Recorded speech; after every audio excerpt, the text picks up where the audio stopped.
UP की राजनीति में हुई अब अजगर की एंट्री। जी हां, क्या है पूरी खबर, चलिए विस्तार से आपको बताते हैं। नमस्कार, आप देख रहे हैं इंडिया न्यूज़ का डिजिटल प्लेटफॉर्म और मैं हूं आपके साथ स्वाति शुक्ला कुमार।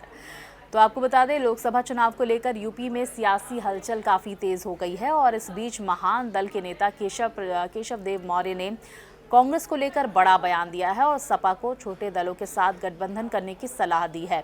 उन्होंने कहा है कि कांग्रेस अजगर है जो छोटे दलों को निगल जाएगी, इसलिए सपा को कांग्रेस से प्री पोल अलायंस नहीं करना चाहिए। केशव मौर्य ने एक निजी यूट्यूब चैनल से बात करते हुए समाजवादी पार्टी के अध्यक्ष अखिलेश यादव को ये सलाह दी है कि वो कांग्रेस से प्री पोल गठबंधन ना करें। उन्होंने कहा कि सपा को कांग्रेस से प्री पोल की बजाय पोस्ट पोल अलायंस करना चाहिए और इसकी वजह ये है कि 2017 में जब सपा और कांग्रेस का गठबंधन हुआ था तो कांग्रेस ने करीब 115 या फिर 117 सीटें ली थी और सारी हार गई थी। इसका सपा को भी नुकसान हुआ और 47 सीटों पर सपा को जीत मिल पाई। केशव देव मौर्य ने अखिलेश को सुझाया है कि नया गणित। केशव देव मौर्य ने कहा है कि सपा अगर लोकसभा चुनाव में कांग्रेस से गठबंधन करेगी तो उसे लोकसभा की सीटें ज़्यादा नहीं निकलेंगी।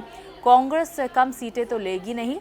यूपी में कांग्रेस की हैसियत 1 लोकसभा और 2 विधानसभा की है, लेकिन कांग्रेस मानेगी नहीं। उसका 2% वोट बैंक है और बड़ी पार्टी है, कम से कम 20 से 25 सीटें कांग्रेस लेगी। इतनी सीट लेने के बाद सारी सीट कांग्रेस हार जाएगी क्योंकि उसका यूपी में कोई संगठन तो है नहीं। इसका फायदा बीजेपी को होगा। तो देखिए, महान दल के नेता ने कहा है कि इस बार बसपा चुनाव में ज़्यादा कुछ नहीं कर रही है और पिछली बार की तरह सपा गठबंधन और बीजेपी गठबंधन के बीच आमने सामने का मुकाबला होगा।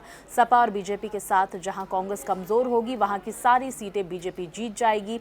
उन्होंने कहा कि अगर सपा छोटे दलों के साथ आती है और पूरे धैर्य और रणनीति के साथ बीजेपी का मुकाबला करती है तो छोटे दलों के साथ आसानी से 40 से 50 सीटें जीत सकती है। केशव देव ने कहा है कि कांग्रेस अजगर है, वो सारे क्षेत्रीय दलों को निकल जाएगी, क्षेत्रीय दलों को समाप्त कर देगी।